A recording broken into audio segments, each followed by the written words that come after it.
couple of herons going by. Okay, well we've reached just about the end of this part of the farm road here. It goes past this little field here, going past the little farm here. A lot of these water systems here, these are not from any water system. They come straight from the river. We have pipes that go into the water further upstream that give them their gravity feed. Look at that great ladder there, fruit ladder. Anyway, here we are. Beautiful up there. Wow, look at that. All kinds of beautiful farm picturesque elements. This is where the dirt road meets the pavement again, and we'll have to walk along the pavement for a short while. We're entering the village of Hirasawa. We'll go ahead and keep the camera running for a little bit as we walk through Hirasawa. There are probably about 15 homes here. Some of my wife's family's not too near relatives, and a lot of family friends are up here. This is an important part of our family's life up here. We spend a lot of time up here. Look at that old cook basin there. Why is the name escaping me? You can buy lots of produce up here. Lots of mikan there for 100 yen. You just put the money in right in this bamboo slot here. If there's any money in there, sure enough there is. And here over here, there's I think that is pickles, daikon pickles maybe. Oh, look at that! Isn't that picturesque? I've seen the courtyard back there. It's really beautiful back there. Very, very nice old farmhouse. Let's walk along here. This is a great place here. My wife's family knows the neighbor behind them, behind this house. They have a beautiful house. I get to spend a lot of time up there in the spring, getting takenoko, bamboo shoots and like, and I've seen their backyard as well. It's very nice. Here's a tree devoid of any fruit, although there are kaki persimmons rotting here. They're very delicious. They often have a lot of things for sale here at this house.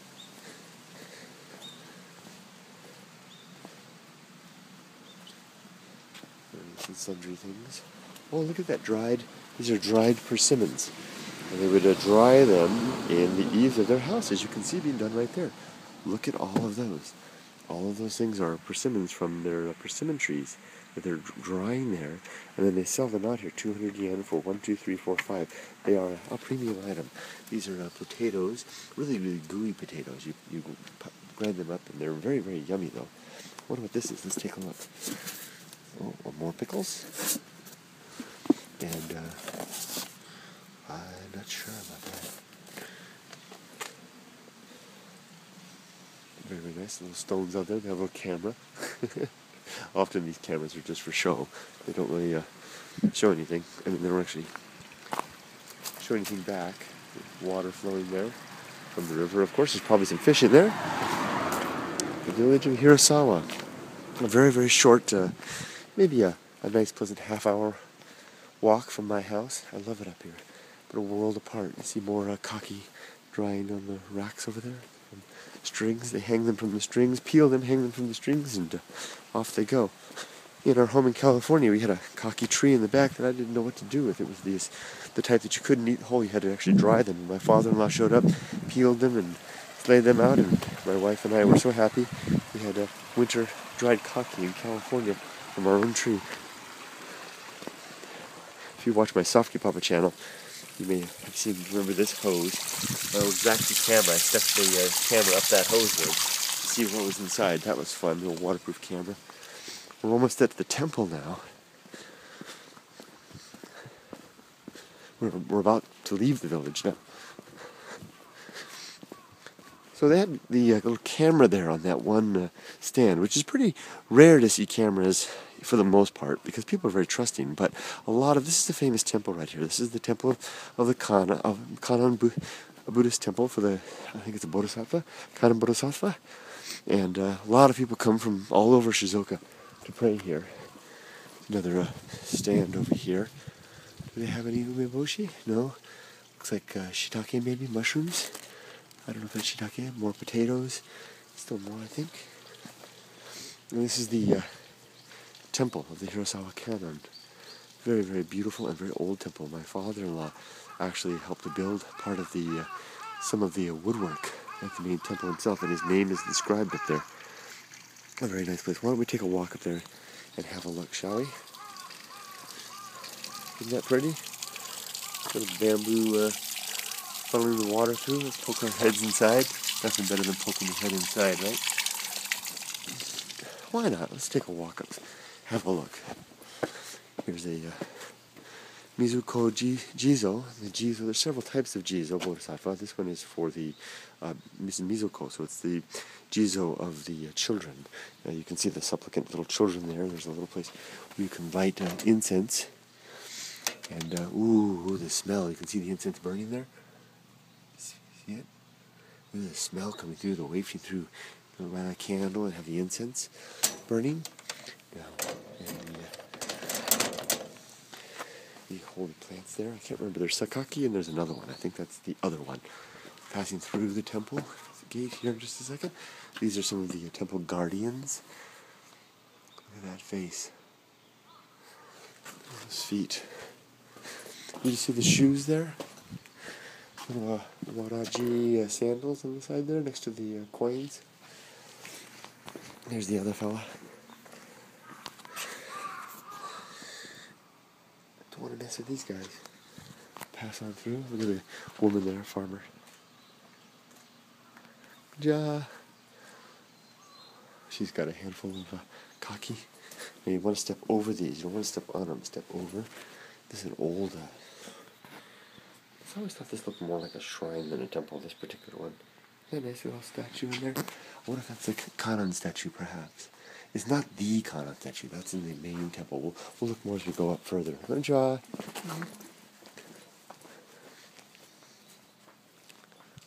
As I said before, this is where the priest lives. This is a new place. They just built it.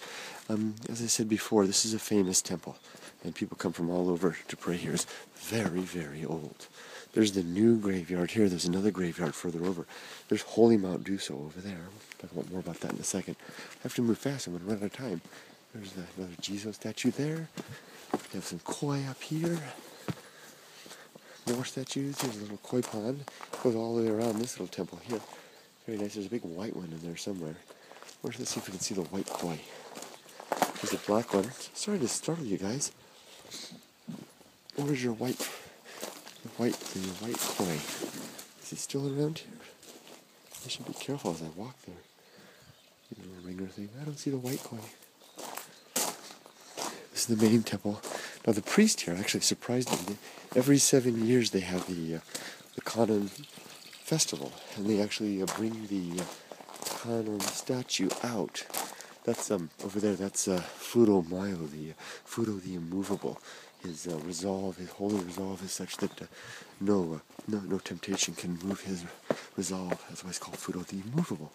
He carries the sword Kurikara that vanquishes demons, and a rope in his hand to bind them up with. You can see the statue right there. Anyway, I'm digressing. We were here for the Kannon festival, and we were climbing these steps. I was here with my daughter, and my daughter was in the festival. She was dressed up in a really neat outfit. That video is over on the Softy Papa channel, by the way. And if I remember, I'll try to link it. And isn't that pretty over there? You can see the lantern up there peeking out. Anyway, we were standing on these stairs, and the main priest was coming up here, walking up here, and he had this guy holding this giant wooden umbrella over his head.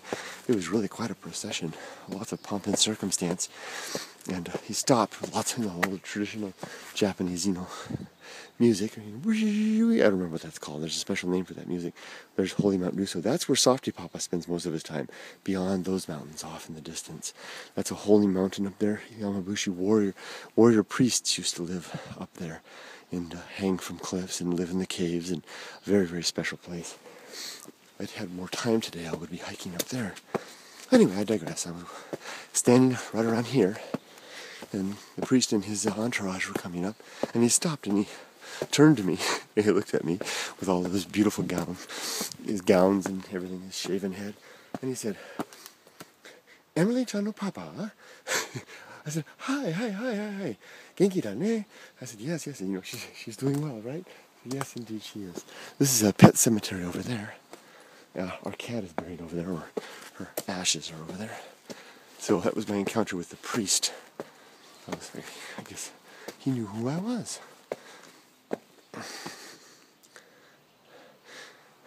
Big bell over here. Gong, another cemetery over there, and lots and lots of beautiful woodwork. It's really nice. There's a light on. This light that switches on here. It's a motion sensor. I've come up here at night and completely dark, and then approach the temple, and suddenly the light goes on. Quite a surprise. These are ema, typically associated with Shintoism, although I always tell people that you sometimes do see them with Buddhist temples, and indeed here's one. Prayer packs with the Inoshishi, which is the wild boar which lives in these mountains. People write their prayer on the backside and hang them here as an offering. These started out as interesting history with the ema. What the heck was that? The ema began as, it used to be that in the old days, very wealthy patrons of a shrine would give a gift of a horse, a very valuable thing in old Japan, to the shrine as a token of their esteem, as an offering. And poor people, of course, couldn't afford to give a horse. That's like giving a Mercedes-Benz to a shrine. So what they would do instead is they would write a picture of a horse on a piece of wood and write their prayer on the back and offer that instead, kind of a surrogate horse. And today it'd be modern equivalent. We'd draw a picture of a Lexus and write your prayer on the back and give it to the shrine. Well, I can't afford to give you a Lexus, but I've got a picture of a Lexus with my prayer on the back. That's basically how ema got started in Japan, and that's why you very commonly find ema with the picture of a horse, although the results do vary, as we saw with the Inoshishi right there. This is the older cemetery, but not the oldest cemetery, but this is a pretty old part. Like I said, there are about a dozen houses in this valley. Each of these plots right here represents one family. This is where the actual Hirasawa families are buried. I count 1, 2, 3, 4, 5, 6, 7, and then these up here, probably more than a dozen. There's probably extras in there as well. What I wanted to show you right over here, and we'll finish with this. I think, we're at the 12-minute mark. This right over here, and I've shown this on the Softy Papa video.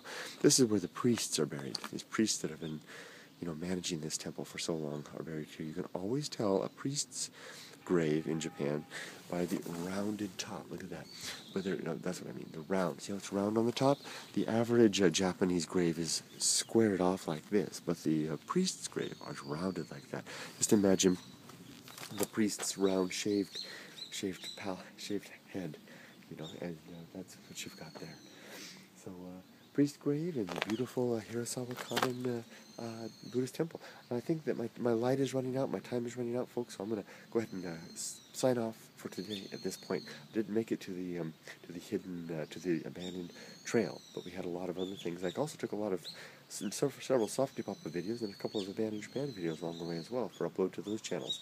But I'll sign off for now today. It doesn't mean you won't be able to see the abandoned trail. You'll just have to save it for another day. I'll take over from here. I'll start from here and continue up. And that will create one playlist where that can all be put into. So when it's all done, you can start the playlist and start where we left off here and go right on through. Something's making sounds in the woods, telling me to move on. Take care, everybody. Have a wonderful day. Remember, life is short. Make it every moment count. Take care.